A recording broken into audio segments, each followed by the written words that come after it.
warahmatullahi wabarakatuh.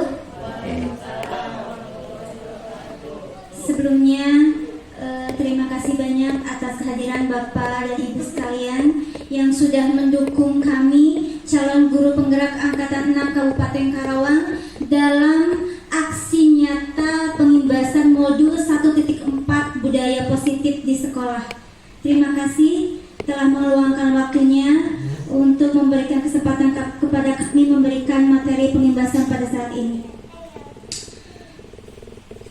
Kita berlanjut kepada materi yang selanjutnya, yaitu mengenai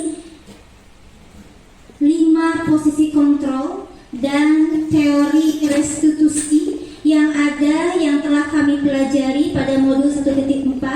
Bisa Ibu dan Bapak sekalian lihat dalam layar, di mana 5 posisi kontrol di sini harus yang dimiliki oleh guru ada 5. Yang pertama yaitu sebagai penghukum, yang kedua sebagai teman, yang ketiga sebagai pemantau, yang keempat sebagai manajer yang terakhir ya. Kemudian 5 posisi kontrol ini yang telah diprakasai oleh Diane Goosen dalam bukunya Restitution atau Restructuring School Discipline dalam tahun 1998 mengemukakan bahwa guru perlu meninjau kembali penerapan disiplin di dalam ruang-ruang kelas mereka selama ini. Apakah telah efektif? Apakah telah berpusat? Apakah telah memerdekakan dan memandirikan murid? Bagaimana dan mengapa? Kita perlu membahas mengenai 5 posisi kontrol yang diterapkan oleh seorang guru. Bagaimana posisi kontrol seorang guru sebagai penghukum? Bagaimana posisi kontrol seorang guru sebagai pembuat rasa bersalah? Bagaimana posisi kontrol seorang guru sebagai seorang teman? Bagaimana posisi kontrol seorang guru sebagai pemantau? Dan yang terakhir adalah sebagai manajer. Nanti kita akan tahu posisi seperti apakah yang ideal yang harus dilakukan oleh seorang guru. Demikian Bapak Ibu. Yang pertama yaitu posisi kontrol seorang guru sebagai penghukum, di mana seorang penghukum bisa menggunakan hukuman fisik maupun verbal ya Ibu. Dalam artian dalam fisik ya berarti kita berhubungan dengan fisik murid-murid kita. Kalau verbal menggunakan kata-kata seperti itu. Nah, orang-orang yang menjalankan posisi penghukum ini senantiasa mengatakan bahwa sekolah memerlukan sistem atau alat yang dapat lebih menekan murid-murid. Contohnya seperti ini. Ketika kita dihadapkan pada suatu kasus, misalnya anak datang terlambat ke sekolah seperti itu. Ketika kita diposisikan sebagai posisi kontrol seorang penghukum, kita akan begitu tegasnya menghardik anak, kata-katanya, menghardik, menunjuk-tunjukkan, kenapa kamu kesiangan? Kenapa kamu datang terlambat ke sekolah? Seperti itu. Posisinya kita menghardik, menunjuk-nunjuk dan lain sebagainya. Kita tegas, bahkan kadang kalau dalam hal sebenarnya suka melototi anak seperti itu ya. Nah, di sini adalah posisi sebagai penghukum. Patuhi aturan saya, awas jangan sampai terlambat lagi seperti itu. Itu adalah penghukum Bapak Ibu. Bagaimana? Ada yang merasakan seperti itu? Pasti ya. Saya juga sama, sebagai seorang guru sama. Saya juga kadang sebagai penghukum, teman dan lain sebagainya. Tapi setelah saya mempelajari modul 1.4 tentang 5 posisi kontrol dan restitusi ini, semakin kesini semakin ada pencerahan. Kita lanjutkan Bapak Ibu. Selanjutnya, dalam posisi penghukum ini, dampak dari posisi penghukum ini adalah yang pertama, anak merasa tertekan. Betul tidak Bapak Ibu? Betul ya? Anak merasa tertekan. Oh, saya salah, saya jadi dihukum, saya jadi seperti ini. Dan akhirnya apa? Akan menimbulkan rasa kecewa, sakit hati, dan akhirnya dendam kepada kita. Biarin, suatu saat nanti saya akan gini seperti itu. Pasti gitu kan ya? Ketika memang secara tidak sengaja kita sebagai guru mengatakan hal-hal yang menyakiti anak, kamu kenapa datang terlambat? Dasar malas, seperti itu. Kan anak mungkin saya sakit hati, ya, mungkin saya sakit hati, dan lambat laun anak menjadi seorang pendendam. Sakit saya, suatu saat nanti saya akan gini seperti itu ya. kepada gurunya seperti itu. Kita lanjut. Yang kedua adalah posisi kontrol sebagai pembuat merasa bersalah, dan mungkin sebagian besar kita tidak sadar kalau kita sudah melakukan hal itu. Misalnya contohnya yang seperti tadi, kasus yang sama, anak datang terlambat. Tadi kan kita menunjuk-nunjuk ya, kalau itu posisinya sebagai penghukum. Ketika anak datang terlambat, Ferdi, sini, kamu kenapa sih datang terlambat? Kok kamu gitu sih? Nanti ibu kan yang akan disalahkan sama bapak kepala sekolah. Kok kamu datang terlambat terus? Sudah 3 hari datang terlambat terus. Kamu nggak kasihan apa sama ibu? Seperti itu, ya. Jadi kita secara tidak langsung memberikan statement atau menganggap anak itu adalah sebagai seorang yang bersalah kepada kita, gitu. Ya, baik. Kita lanjut pada posisi yang ketiga, yaitu sebagai teman Bapak Ibu. Saya yakin juga Bapak Ibu pernah mengalami hal yang sama dengan saya, dan saya yakin saya itu sudah guru yang baik. Saya sudah bisa menjadi guru yang dekat dengan anak-anak saya. Di mana posisi kontrol guru sebagai seorang teman adalah posisi yang tidak pernah menyakiti murid-muridnya Bapak Ibu, ya, namun akan tetap berupaya mengontrol murid melalui persuasi atau ajakan. Misalnya tadi dalam kasus yang sama, anak terlambat. Ferdi, sini sayang, kenapa kamu terlambat? Saya kesiangan Bu, misalnya. Saya tidurnya terlalu. Oh iya, nggak apa-apa. Tenang, nanti tentang absen kamu ibu yang menanggungnya, ibu yang mengcovernya, tenang saja, tidak akan ada masalah dan lain sebagainya. Pokoknya kita dekat sama anak-anak seperti itu, ya. Kamu, oh nggak apa-apa. Sama ibu juga pernah bersalah, tenang, nanti kita ini ya. Lain kali kamu jangan seperti itu, misalnya ya. Tapinya dalam posisi kontrol sebagai teman ini, kita terlalu memposisikan dekat dengan anak, gitu ya. Anak memang mungkin merasa nyaman dengan kita. Ibu, saya nggak bisa ini. Oh, sini sayang, ayo sama ibu, kita sama-sama seperti ini. Ibu, saya ingin tulisnya bagaimana kok di sini. Kalau untuk anak kelas bawah ya, oh sini sama ibu, sama-sama, ayo. Nah, tapi ketika misalnya kita di kelas, oh saya maaf tidak bisa masuk sekolah, saya ada rapat dan lain sebagainya, saya tidak masuk, digantikan oleh guru lain masuk ke dalam kelas. Nangis anak tersebut. Kenapa nak? Kamu kenapa? Nggak mau sama ibu, saya mau sama Bu Evi misalnya. Kenapa? Jadi anak itu mengalami yang namanya ketergantungan kepada kita. Betul? Ya, ibu, saya yakin ibu bapak juga pernah merasakan hal demikian, namun tidak sadar kita merasa anak dekat dengan kita, anak itu membutuhkan kita, berarti kita sudah jadi menjadi guru yang baik. Yakin gitu ya? Jadi bangga lah ya, anak dekat sama kita, anak benar-benar membutuhkan kita. Pokoknya anak nggak mau nih misalnya murid diajar dengan guru yang lain, maunya sama saya terus. Oh berarti saya adalah guru yang baik, guru yang dicintai sama anak-anak, seperti itu. Bukan seperti itu ya Bapak Ibu. Saya juga waktu dulu bangga, oh anak tuh nyaman dengan saya belajarnya, anak itu cepat hafal belajar dengan saya, anak itu cepat bisa belajar dengan saya, anak itu dekat dengan saya. Tapi ketika kita menerima pembelajaran dalam modul 1.4 ini, saya sadar ternyata apa yang saya lakukan itu adalah sebuah kesalahan. Kenapa? Yang pertama tadi membuat anak ketergantungan, tidak mau digantikan oleh guru yang lain, harus guru yang itu. Jadi yang kedua, membuat anak tidak percaya diri kalau tidak ada kita. Seperti itu. Jadi harus selalu bersama kita sebagai gurunya, tidak bisa digantikan dengan orang lain seperti itu. Oke. Bapak Ibu, kita lanjutkan. Yang selanjutnya adalah posisi kontrol sebagai pemantau, ya. Pemantau di sini berarti mengawasi. Kita tuh guru mengawasi saja gerak-gerik anak. Si ini gini, si itu gini, si yang A begini, B begini, seperti itu. Sibuk mengawasi dan lain sebagainya. Kita bertanggung jawab atas perilaku orang-orang yang kita awasi tersebut, gitu ya. sebagai posisi pemantau berdasarkan pada peraturan-peraturan dan konsekuensi dengan menggunakan sanksi dan konsekuensinya.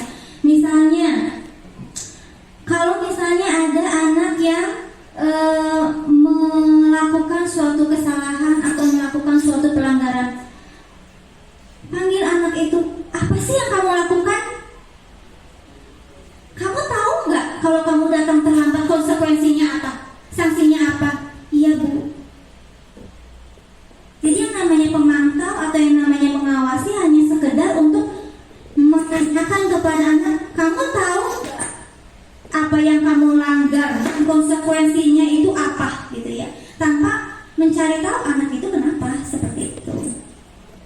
Nah, seorang pemantau ini sangat mengandalkan perhitungan catatan atau data yang dapat digunakan sebagai bukti atas perilaku seseorang.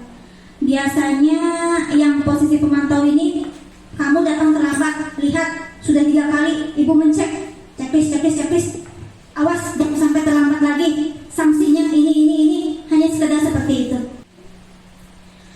Posisi yang terakhir adalah kontrol sebagai seorang manajer. Nah, posisi manajer ini adalah posisi ideal, posisi kontrol yang ideal yang dapat dilakukan kita sebagai guru, Bapak Ibu sekalian ya.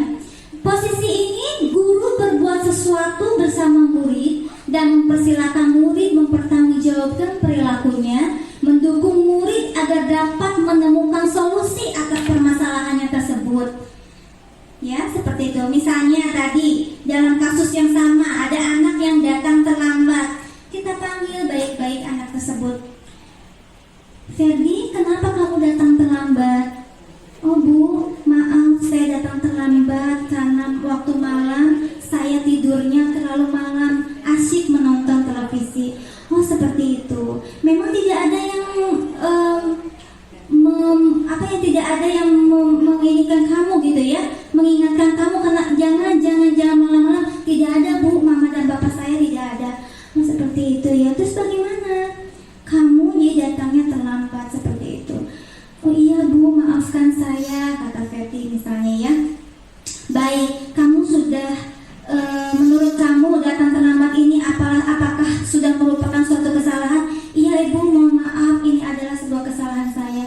Menonton televisi itu memang hal yang mengasihkan, hal yang membuat kita senang dan lain sebagainya. Tapi ingat, kalau menonton TV selalu malam, maka itu akan membuat kita menjadi rugi seperti itu. Kita ingatkan kepada anak, menjadi rugi dan lain sebagainya, menyebabkan dia datang terlambat ke sekolah seperti itu. Kalau kamu misalnya sudah tahu kamu melakukan kesalahan, kita sodorkan kepada anak apa yang dapat kamu lakukan untuk memperbaiki kesalahan kamu, dan apa yang dapat kamu lakukan untuk mengatasi permasalahan yang sekarang sudah terjadi yang datang terlambat. Maka anak tersebut akan memberikan clue-nya, memberikan masukannya. Oh ibu, saya bisa seperti ini. Oh ibu, saya bisa misalnya membunyikan alarm waktu malam. Oh ibu, saya bisa meminta tolong kepada kakak saya yang di pinggir rumah untuk membangunkan saya, seperti itu. Jadi dalam posisi manajer ini, posisi ideal sebagai seorang guru, yang pertama kita lakukan adalah menanyakan alasannya, kenapa anak itu datang terlambat, seperti itu. Kemudian meminta anak untuk membuat solusi atas masalahnya sendiri, seperti apa. Bukan kita yang memberikan solusi, tapi anak yang memberikan solusi untuk permasalahannya sendiri, seperti itu. Selanjutnya anak akan bertanggung jawab atas kesalahannya itu berdasarkan solusi yang dia sepakati bersama. Bapak Ibu, tadi kita sudah membahas mengenai 5 posisi kontrol, karena posisi ideal, posisi kontrol yang paling seorang guru itu adalah posisi sebagai manajer. Nah, ketika ada pertanyaan, kalau misalnya ada permasalahan, harus seperti apa sih kita sebagai seorang manajer untuk menyelesaikan permasalahan tersebut? Di sini ada sebuah sebuah restitusi namanya ya, di mana restitusi ini adalah sebuah cara untuk menanamkan disiplin positif kepada murid seperti itu.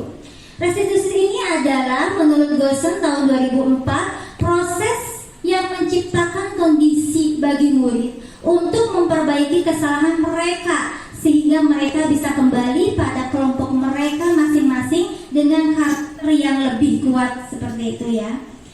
Nah, restitusi juga adalah proses kolaboratif yang mengajarkan murid untuk mencari solusi untuk masalah dan membantu murid berpikir tentang orang seperti apa yang mereka inginkan dan bagaimana mereka harus memperlakukan orang lain.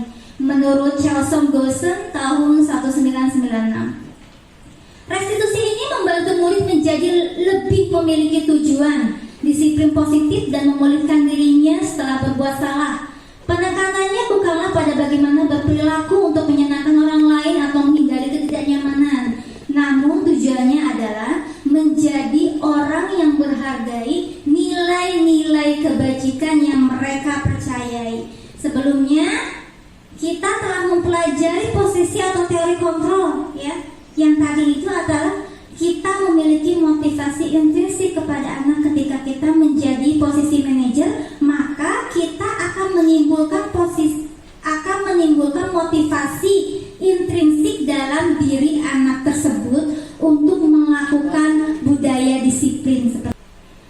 Nah, kita lanjutkan dalam penyelesaian masalahnya. Kita akan dihadapkan kepada segitiga restitusi. Ini di mana segitiga restitusi ada sebuah segitiga dengan 3 sisi. Yang pertama, yang posisi bawah itu adalah yang pertama, sisi pertama menstabilkan identitas ya Bapak Ibu. Bagian dasar dari segitiga bertujuan untuk mengubah identitas anak dari orang yang gagal karena melakukan kesalahan menjadi orang yang sukses seperti itu. Yang kedua ada pada posisi sebelah kiri ya, sebelah kanan. Validasi tindakan yang salah. Lanjut. Nah, ini validasi tindakan yang salah, di mana setiap tindakan yang kita lakukan dengan suatu tujuan, yaitu memenuhi kebutuhan dasar. Jadi Bapak Ibu, ketika memang anak melakukan kesalahan, kita tidak hanya menghardik dan membuat menjudge dia seperti anak seperti apa ya, tapi kita memvalidasi kesalahan tersebut ya. Kenapa anak tersebut membuat kesalahan seperti itu? Dimana biasanya kesalahan akan terjadi jika posisinya nilai kebutuhan dasar tersebut tidak terpenuhi dengan baik seperti itu. Nah, menurut teori kontrol, semua tindakan manusia baik atau buruk pasti memiliki maksud dan tujuan tertentu. Kita tanyakan dulu kepada anak, kenapa kamu datang terlambat? Kenapa ini bisa terjadi? Kenapa anak melakukan itu? Seperti itu. Itu adalah validasi tindakan yang salah. Yang ketiga adalah sisi ketiga adalah menanyakan keyakinan.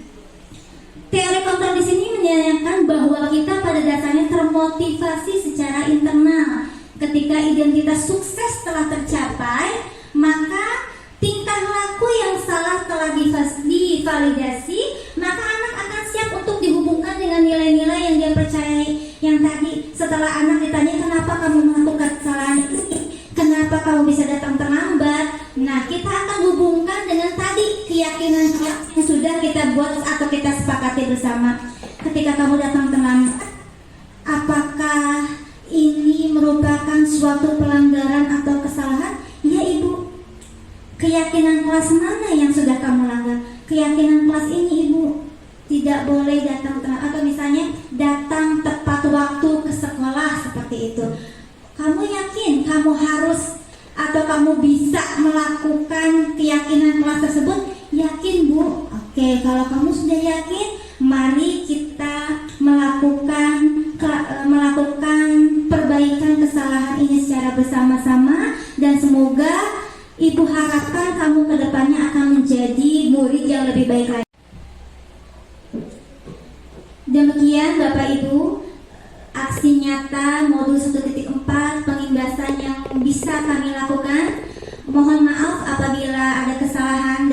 kekurangan. Wabillahi taufiq wal hidayah. Wassalamualaikum warahmatullahi wabarakatuh. Bismillahirrahmanirrahim. Assalamualaikum warahmatullahi wabarakatuh. Perkenalkan, nama saya Asep Suryana, SPD, Kepala SDN Taman Sari 1, tempat di mana Bu Epi Mary Apria mengajar. Saya bangga dengan Bapak Ibu guru semua yang mengajar di SD Taman Sari 1, khususnya kepada Ibu Epi Mary Apria yang sedang melaksanakan pendidikan guru penggerak angkatan ke-6 Kabupaten Karawang. Kegiatan pengimbasan yang dilakukan oleh Ibu Epi Mary Apria merupakan aksi nyata dalam program guru penggerak.